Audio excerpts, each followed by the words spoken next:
질의응답을 시작하겠습니다. 질의응답은 12시까지 예정으로 진행합니다. 질문하시는 분야와 순서는 별도로 구분하지 않겠습니다. 질문을 하시는 기자분들께서는 자유롭게 손을 들어주시면 대통령께서 직접 질문자를 지명하게 됩니다. 진행도 대통령께서 직접 해주시겠습니다. 지명을 받은 분은 소속과 성명을 밝히고 질문해 주시기 바랍니다. 대통령님 시작해 주십시오. 예, 첫 질문자는 기자단에서 대강 언론이 있었다고 들었습니다. 우리 서울신문의 이밀령 기자님 아마 처음부터 가장 오래되신 것 같은데 질문 부탁드립니다. 대통령님 안녕하십니까? 서울신문 이밀령 기자라고 합니다. 먼저 지난 4년 특히 최근 1년 동안 코로나 극복의 최전선에서 정말 애쓰셨다는 말씀 드리고 싶습니다. 대통령님께서 돌이켜보셨을 때 지난 4년 문재인 정부 하에서 한국 사회의 가장 유의미한 변화를 무엇이라고 평가하시는지, 반대로 고심이 컸지만 여전히 아쉬움이 남는 정책적 국정 운영상의 판단의 지점은 무엇이었는지 궁금하고요. 마지막으로 그동안 국회 인사청문 절차에 대한 문제 제기가 끊이지 않았지만 이번에도 장관 후보자에 대한 부적격 논란이 제기되고 있습니다. 야권에서 지명처를 요구하고 있는 장관 후보자들에 대한 대통령님의 판단은 어떤 것인지 여쭙고 싶습니다. 감사합니다. 예, 한꺼번에 너무 중요한 질문을 모아주셨는데, 어쨌든 가장 지난 4년 동안 아쉬웠던 점은 역시 부동산 문제라고 생각합니다.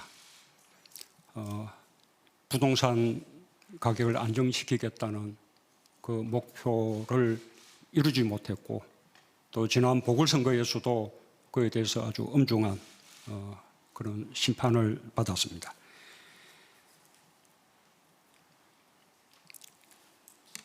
지난 4년 동안 이루어진 변화 부분은 일단 지난 사회를 맞이하는 소회기도 한데요. 정말로 우리 국민들이 참으로 자랑스럽고 고맙다는 말씀을 드립니다. 지난 4년 동안 위기의 연속이었습니다. 1917년 취임 당시 그 해에는 북핵과 미사일 위기가 정말 한반도에 전쟁의 먹구름이 가득 덮었다라고 할 정도로 위기 상황이 고조가 되었습니다. 그 위기 상황 속에서 우리는 평창 동계올림픽을 평화올림픽으로 성공적으로 치러내면서 3차례의 남북정상회담과 2차례의 북미정상회담을 이끌어냈습니다. 끝까지 완전한 성공을 거두지는 못했지만 어쨌든 그것이 그 위기를 잠재우고 평화를 유지시켰습니다. 그리고 우리가 조금만 더 노력하면 외교를 통해서 그 문제를 해결할 수 있겠다. 한반도의 완전한 비핵화와 항구적 평화 체제 만들 수 있겠다라는 가능성을 확인했고 또 자신감도 가지게 되었습니다. 2019년에는 일본의 반도체 소재에 대한 수출 통제가 있었습니다. 그 바람에 우리 산업의 핵심 중에 핵심이라 할 수 있는 반도체 산업에 직격탄이 되고 우리 경제가 큰 어려움을 겪을 것이라는 그런 우려들이 많았습니다. 그러나 우리 민관이 함께 협력하고 대기업과 중소기업이 협력하고 특히 소재 공급 기업과 수요 기업이 함께 협력하면서 그 위기를 벗어나고 나아가서 소부장 강국으로 한국이 더욱더 발전할 수 있었습니다. 지금은 2020년부터 아시다시피 코로나 위기를 겪고 있습니다. 그러나 코로나 위기 속에서도 우리는 세계가 인정하는 방역 모범 국가가 되었고 그 방역의 성공에 힘입어서 경제 충격을 가장 작게 받고 또 가장 빠르게 회복하는 그런 나라가 되었습니다. 모두 우리 국민들이 이룬 성과입니다. 정말로 자랑스럽고 고마운 일입니다. 그런데 이런 위기 때마다 항상 그 위기와 불안감을 증폭시키고 심지어 그 가운데서 갈등이나 분열을 조장하는 그런 형태들도 늘 있어 왔습니다. 지금도 마찬가지입니다. 우리는 국민을 믿어야 한다고 생각합니다. 국민들이 이루어낸 이 위대한 성취를 부정한다거나 가소평가는 그런 일은 절대로 안 될 일이라고 생각을 합니다. 그것이 지난 4년 우리 한국 사회가 만들어낸 가장 큰 변화라는 말씀을 드리고 싶고요. 인사청문회 문제도 질문을 너무 많이 하셨어요. 또 이제 복잡한데 어쨌든 야당에서 반대한다고 해서 저는 검증 실패라고 생각하지 않습니다. 청와대의 검증이 완결적인 것은 아닙니다. 청와대는 세무자료라든지 뭐 주민등록 이전 자료라든지 정가 기록이라든지 부동산 거래 기록이라든지 뭐 여러 가지 정부가 보유한 자료들을 제출받아서 그것을 기본 자료로 삼고 검증 대상자에게 검증 질문서를 작성하게 하고 거기에 따라서 사실을 하나하나 확인해 들어가는 과정으로 검증을 하게 됩니다. 이 검증이 완전할 수는 없습니다. 그럴 만한 기능과 인력을 청와대가 갖고 있지 못합니다. 그렇기 때문에 그에 이어서 언론의 검증, 그 다음에 또 국회의 인사청문회의 검증 작업이 이루어지게 됩니다. 그 모두가 검증의 한 과정을 이루는 것이라고 생각합니다. 오늘까지 국회가 인사청문 보고서 채택 여부를 결정할 시간인데 국회의 논의까지 다 지켜보고 종합해서 판단을 하게 될 것입니다. 다만 이 기회에 한 가지 꼭 당부드리고 싶은 것은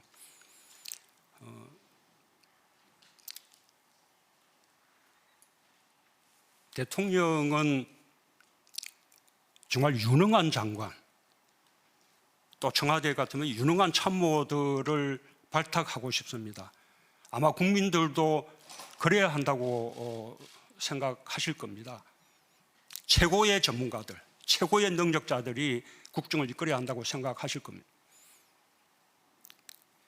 이번에 후보자들도 각각 청와대가 그분들을 발탁하게 된 이유, 그리고 또 그분들에게 기대하는 능력이 있습니다. 국토부 같으면 아시다시피 지금 이 시점에 주택 공급 정책을 차질없이 집행해 나가는 것, 그리고 국민의 불신의 대상이 된 국토부와 LH공사를 개혁하는 것. 국토부 내부에서는 그 책임에서 자유롭지 못하다고 생각합니다. 국토부 아닌 외부에서 찾으면서 그 정도 능력을 갖춘 분이 과연 누가 있을까? 그렇게 고심하면서 지금의 후보자를 발탁하게 된 것입니다.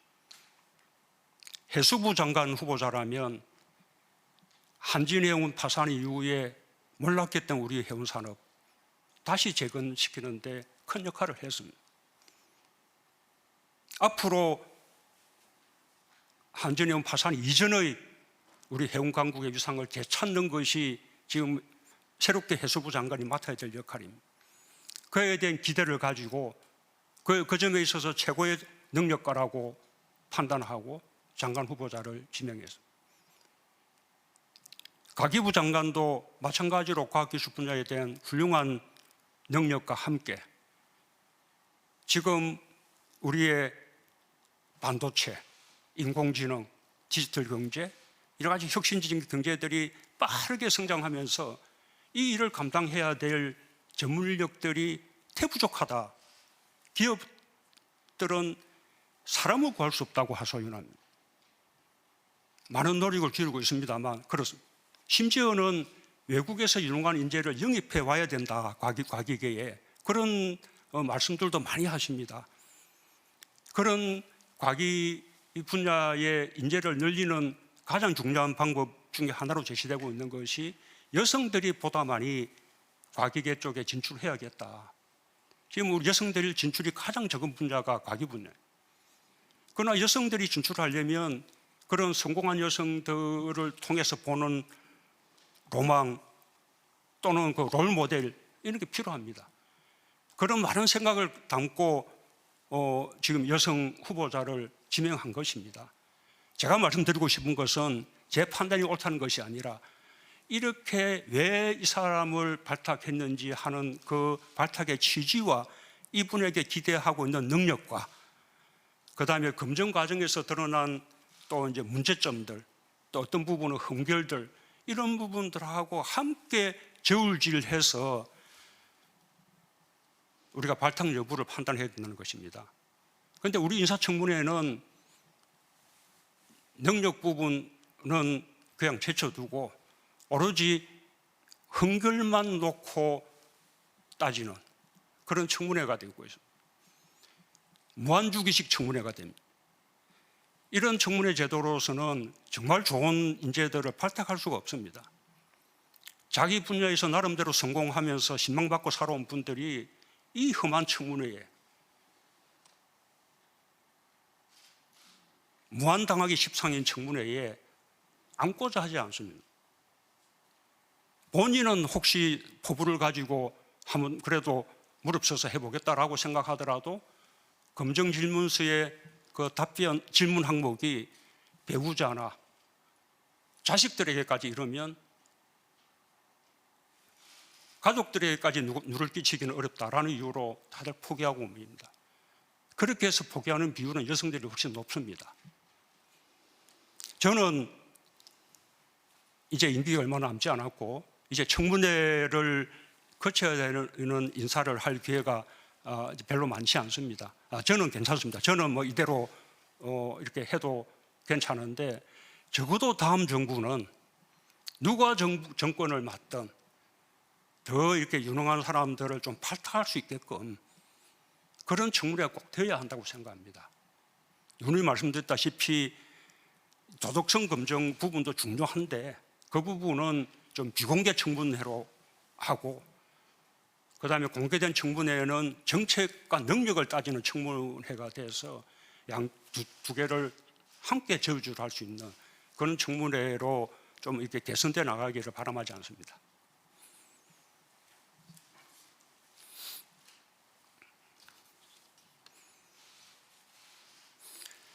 예, 저 중간 줄에 맨 왼쪽에 계신 분죠.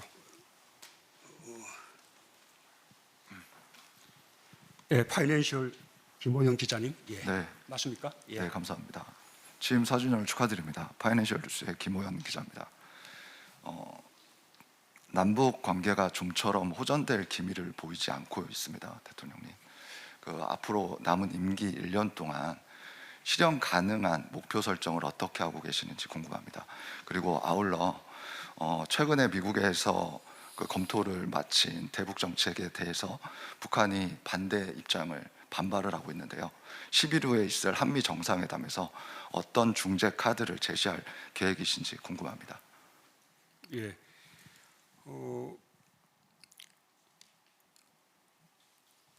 현재 아까 말씀드린 세 차례의 남북 정상회담, 그 두 차례의 북미 정상회담이 계속 이어지지 못하고 지금 이제 대화가 교착되어 있는 상태입니다. 이 대화의 교착이 길어지면 결코 이게 바람직하지 않은 일입니다. 지금까지는 그 미국의 새 정부가 들어서고 또 새 정부가 어떻게 대북 정책을 정립하는지 그것을 기다리는 과정이었다고 생각합니다.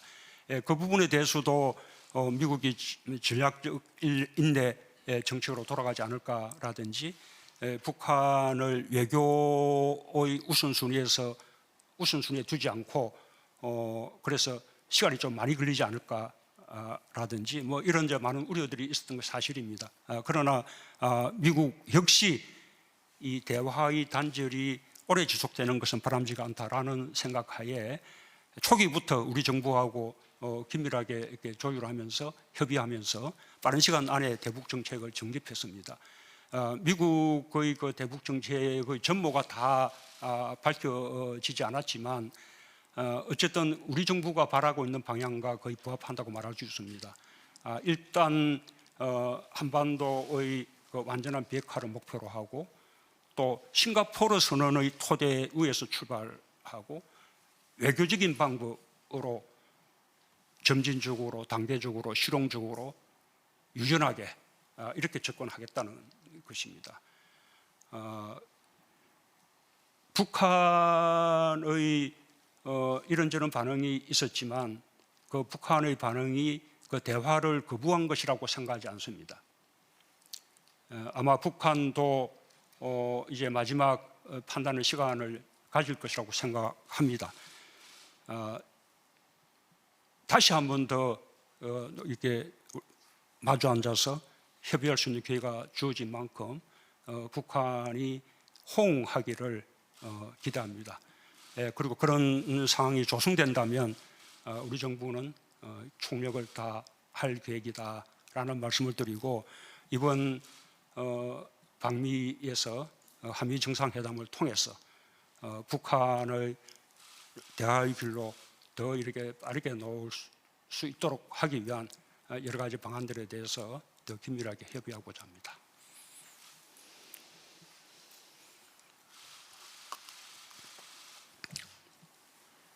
예, 이번에는 가운데 여성분요.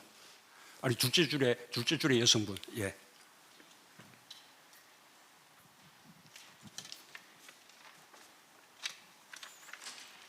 연합뉴스의 조민정 기자입니다. 임기 후반기가 되어서인지 최근 들어서 사면에 대한 이야기가 수면 위로 올라오고 있는데요.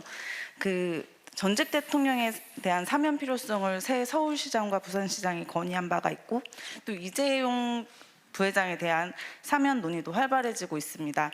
대통령께서는 앞서서 사면에 대한 논의에 대해서 국민 통합과 국민적 공감대를 강조하신 적이 있었는데요. 지금도 아직은 좀 시기상조라고 생각하시는지 궁금합니다. 예, 전임 대통령들에 대한 그 사면을 바라는 의견들이 많이 있는 반면에 또 그에 대한 또 반대 의견도 만만치 않게 많이 있는 상황이고요. 특히 이제 이재용 또 삼성 그 부회장에 대한 사면 의견도 많이 듣고 있습니다. 경제계뿐만 아니라 종교계에서도 그런 사면을 탄원하는 의견들을 많이 보내고 있습니다. 전임 대통령들은 사실 전임 대통령 두 분이 지금 수감 중이라는 사실 자체가 국가로서는 참 불행한 일이죠. 안타깝고요. 특히 또 이렇게 고령이시고 건강도 좋지 않다고 하니까 더더욱 안타까운 마음입니다. 예, 그런 점도 생각하고요. 또 그것이 이제 국민 통합에 미치는 영향도 생각하고 또 한편으로 우리 사법의 정의, 형평성, 또 국민들 공감대 이런 거 생각하면서 판단해 나가겠습니다. 이재용 그 부회장의 사면도 그렇습니다. 지금 반도체 경쟁이 세계적으로 격화되고 있어서 우리도 반도체 산업에 대한 경쟁력을 더욱더 높여 나갈 필요가 있는 것이 분명한 사실입니다. 그러나 또 마찬가지로 그런 여러 가지 형평성이라든지 과거의 선례라든지 국민 공감대 생각하지 않을 수 없습니다. 대통령의 권한이라고 하지만 대통령이 결코 마음대로 쉽게 결정할 수 있는 사안이라고 생각하지 않습니다. 충분히 국민들 많은 의견을 들어서 판단해 나가겠습니다.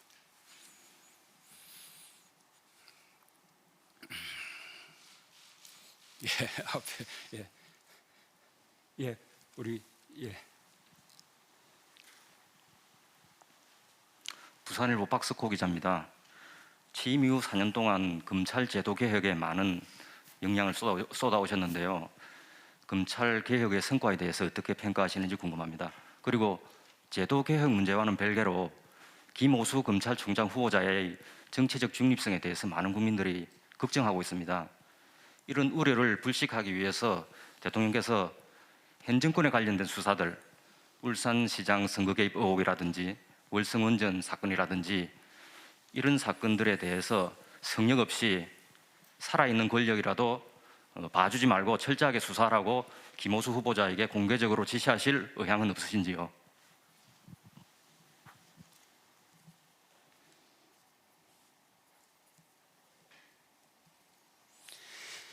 예, 그 검찰 개혁 부분은 그 우리 형사사법 체계가 만들어진 이후 수십 년 동안 이렇게 추진돼 왔던 과제들에 대해서 그 우리 정부 하에서 드디어 아주 중대한 개혁을 이루었다고 생각합니다. 다 완결된 것은 아닙니다. 그러나 아주 중요한 가닥을 이렇게 잡았다고 생각하고요. 그리고 그 이미 이제 잡힌 그 방향을 안착시켜 나가면서 더 완전한 그런 개혁으로 나아가는 것이 바람직하다고 생각합니다. 김오수 검찰총장 후보자가 그 법무부 차관을 했다는 이유로 검찰 그 정치적 중립성을 이렇게 의심한다는 것은 저는 잘 납득이 안 갑니다. 법무부는 알다시피 대검 검사급들이 법무부 차관, 대검 차장, 각급 고등검사장 이런 자리를 서로 이제 순회하면서 맡고 있고 어느 자리든 현 정부에서 임명된 자리인 것은 마찬가지입니다. 그 가운데 법무부 차관으로 적합하다고 해서 임명되었을 뿐인데 그렇다는 이유로 이렇게 정치적 중립을 지키지 않을 것이다라는 것은 과도한 생각이라 생각하고요. 그 외에도 우리가 청와대에서 많은 공직자 부처에서 많은 공직자들을 파견받아서 이렇게 비서관 비서실을 운영하고 있습니다. 그분들도 모두 그 부처에서는 에이스라는 평가를 받고 있기 때문에 누가 가장 이렇게 일을 잘할 수 있냐라는 관점에서 발탁한 것이지 인간적인 친소관계라든지 정치적 성향이라든지 이런 것은 전혀 가리지 않습니다. 그러나 특정 정부에서 특정 정부의 청와대에서 근무했다는 이유만 가지고 정부가 바뀌었을 때 그 부분의 정치적 성향을 의심한다든지 이렇게 한다는 것은 정말로 우리 그 인재에 대해서 크게 낭비하는 것이라고 생각합니다. 심지어 대통령도 그렇죠. 대통령 지금 정당 소속이긴 합니다. 그러나 대통령이 정당 소속이라는 것하고 선거를 엄정 중립적으로 관리한다는 것하고는 전혀 차원이 다르지 않습니까? 아까 정치적 사건들에 대해서 검찰이 정치적 중립을 지키면서 엄정하게 수사를 잘할 것이라고 믿습니다. 그 점에 대해서 말씀드리자면 아까 원전 수사 등 여러 가지 수사를 보더라도 이제 검찰은 별로 청와대 권력을 겁내지 않는 것 같습니다.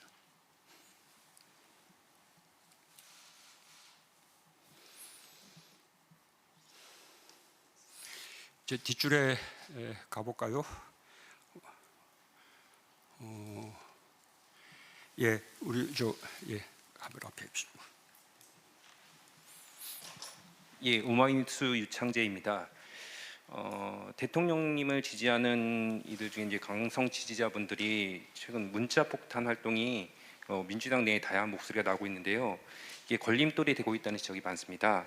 이른바 문파로 대표되는 이들의 주장은 대통령님께서 이제 노무현 대통령님을 잃은 아픔이 있기 때문에 그렇게 할 수밖에 없었다고 하는데요. 이에 대해서 대통령님께서도 비슷한 생각이신지, 아니라면 그 같은 비극이 되풀이되지 않을까라는 그런 말씀을 지지자분들에게 해주실 수 있는지 한 말씀 해주시기 바랍니다. SNS 시대에 그 문자로 자신의 의견을 표현하는 것은 너무나 당연하고 자연스러운 현상이라고 생각합니다. 그것이 정치의 영역이든 또는 뭐 비정치의 영역이든 마찬가지입니다. 아마 정당 같으면 이 당원 게시판에 문자들이 많이 갈지 모르지만 청와대에도 국민청원 이런 쪽에 폭주하고 있습니다. 심지어 요즘 군에서도 장병들에게 휴대폰 사용이 허용되니까 그동안 덮어졌던 군내 어떤 병영 문화의 개선을 바라는 그런 모습들이 분출하고 있습니다. 바람직한 일이지 않습니까? 이 정치의 영역에서는 당의 좀 열성 지지자나 강성 지지자들이 보다 많은 문자들을 보낼 수는 있을 것이라고 생각합니다. 그러나 문자의 수가 많다고 해서 그것이 반드시 뭐 대세이거나 대표성을 지닌다고 단정할 수도 없습니다. 저는 정치하는 분들이 그런 문자에 대해서 좀 더 여유 있는 마음으로 바라봐도 된다고 생각합니다. 저 역시 과거에 많은 문자 이런 폭탄이라고 할 정도로 받았었고요. 지금은 제가 휴대폰을 공개 사용하고 있지 않기 때문에 주로 이제 기사의 댓글을 통해서 많은 의사 표시들을 하는데 정말로 험악한 댓글들 많습니다. 아주 조직적으로 이루어지는 것처럼 여겨지기도 합니다. 그러나 그런 의견이 있다는 거 이렇게 참고하고 그것도 한 국민의 의견이라고 받아들이면 될 것 같습니다. 다만 이 SNS를 통해서 의사표시를 하는 분들은 서로 대면하지 않고 문자로 의사표시를 하는 것이기 때문에 그만큼 더 문자를 받는 상대의 감정을 생각하면서 보다 좀 설득력을 갖출 필요가 있다고 생각합니다. 더 예의도 갖추어야 되고요. 그래야만 자신이 주장하는 바에 대해서 공감을 받고 지지를 받을 수 있습니다. 특히 누군가를 지지하기 위해서 만약에 문자를 보낸다 그러면 그 문자가 예의 있고 설득력을 갖출 때 그 지지를 넓힐 수 있는 것이지, 반대로 그 문자가 거칠고 그 무례하고 이렇게 하면 오히려 지지를 더 갉아먹는 그런 효과가 생길 것입니다. 당내에 열띤 토론이라 하더라도 그 토론들이 서로 품격 있게 이루어질 때, 그러면 외부의 중도파나 무당층들도 그 논쟁에 관심을 가지고 이렇게 귀를 기울이게 될 텐데, 만약에 그 서로의 토론이 말하자면 정이 떨어질 정도로 그렇게 험한 방법으로 이루어진다 그러면 그런 사람들을 오히려 등을 돌리게 만들 것입니다. 질문이 저를 지지하는 지지자들이라고 하니 저는 정말 저를 지지하는 지지자들이라면 그럴수록 더 이 문자에 대해서 그 예의를 갖추고 상대를 배려하고 그다음에 보다 공감받고 지지받을 수 있는 방식으로 그렇게 이제 문자를 정치의 영역이든 또는 비정치의 영역이든 그렇게 해주시기를 아주 간곡하게 당부드리고 싶습니다. 여러분들이 질문을 묶어서 해주시고 또 예. 대통령께서 상세하게 하는 과정에 시간이 지났습니다만 반대편 시간이 이제 뭐 한 2개 더 받겠습니다. 예. 네. 네, 저 MBC의 엄지인 기자입니다. 저는 조금 이르다고 생각할 수 있겠습니다만 다음 대통령 선거와 관련된 질문을 좀 드리려고 하는데요. 다음 대통령이 갖춰야 할 덕목이나 대선 후보들에게 필요한 시대 정신은 뭐라고 보시는지 한 말씀 듣고 싶고요. 아울러서 문재인 정부의 검찰총장이라고 표현했던 윤석열 전 총장이 사퇴한 뒤에 현재까지는 여론조사에서 어느 정도 지지를 받고 있고 특히 야권의 유력한 대선 후보로 지금 거론이 되고 있습니다. 여기에 대해서는 어떻게 평가하고 계신지 대통령의 생각을 듣고 싶습니다. 예, 우선 윤석열 총장은 지금 유력한 그 차기 대선 주자로 그렇게 이제 인정이 되고 있기 때문에 제가 아무 말도 하지 않는 것이 이렇게 바람직할 것 같습니다. 이 다음 대통령에게 필요한 덕목 부분은 제가 과거에도 뭐 그런 질문을 몇 번 받은 적이 있는데요. 뭐 저 답은 뭐 늘 같습니다. 우선은 이제 시대 정신과 함께 해야 할 테고, 그리고 균형 감각이 필요하다고 생각합니다. 우리 역사가 발전해 나가야 할 방향, 이것을 정확하게 보는 것이 중요하다고 생각합니다. 눈에 보이는 것이 전부 다 진정한 민심이라고 생각하지 않습니다. 이 강물에도 표-뼈에서 흐르는 여러 가지 포말 같은 그런 흐르는 민심이 있는 반면에 강바닥에서 도도하게 흐르는 그 민심의 방향이 있습니다. 그것이 시대 정신이라고 생각하고요. 저는 옛날에는 다만 시대 정신을 개인적인 통찰력이 통해서 시대 정신을 찾아야 한다고 생각했는데 요즘은 그보다는 공감을 통해서 찾아야 한다라고 생각을 많이 하고 있습니다. 결국은 국민들의 집단 지성이 시대 정신이라고 할 수 있는 만큼 국민들하고 잘 소통하고 공감하면서 시대 정신을 찾아내는 것이 매우 중요하다 생각하고요. 그리고 그렇게 해서 그 설정하는 시대적 과제라고 하더라도 그 과제는 정말로 그 속도라든지 그다음에 또 실천 방법이라든지 여러 가지 면에서 국민들이 함께 그 방향으로 갈 수 있도록 균형 있는 그런 접근이 필요하다고 생각합니다.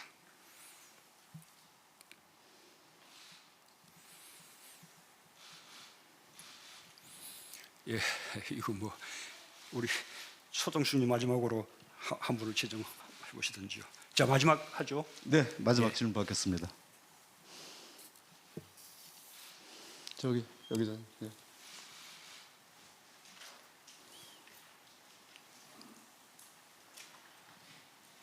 네, 대통령님 안녕하세요. 동아일보 박효묵입니다.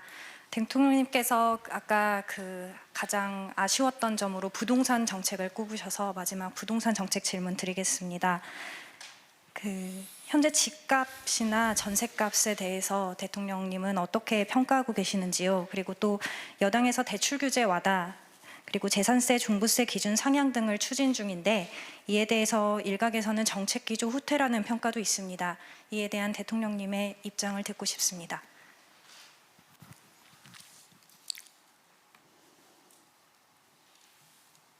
어쨌든 이렇게 부동산 정책의 그 성과는 이 부동산 가격의 안정이라는 결과로 이렇게 집약되게 되는 것인데 그것을 이루지 못했기 때문에 정말 부동산 부분만큼은 정부가 할 말이 없는 그런 상황이 되었습니다.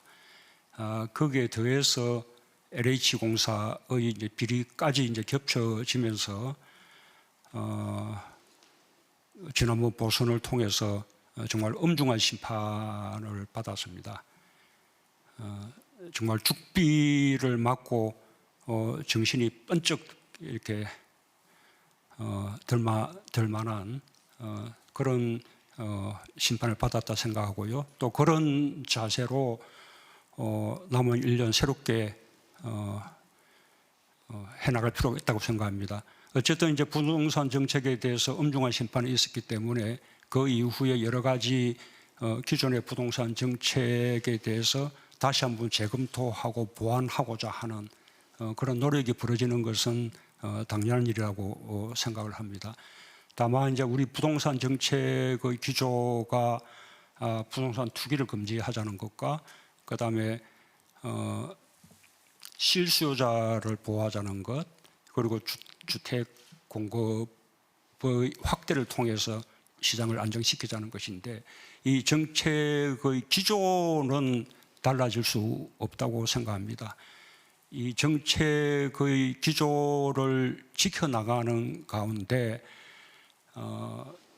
예를 들면 부동산 투기 때문에 부동산 투기를 강화하려는 그 목적 때문에 실제로 실수요자가 집을 사는데도 그것이 오히려 어려움으로 작용하고 있다든지 더 큰 부담이 되고 있다든지 하는 부분들은 조정할 필요가 있을 것이라고 봅니다.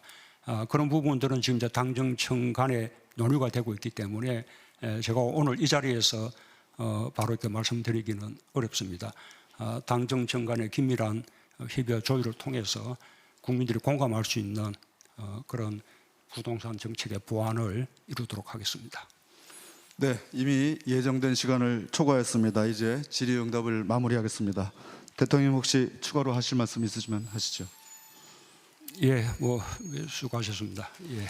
네, 이것으로 문재인 대통령 취임 4주년 특별연설과 질의응답을 마치겠습니다. 참여해주신 기자분들 그리고 시청해주신 국민 여러분께 감사드립니다. 대통령께서 이동하시겠습니다.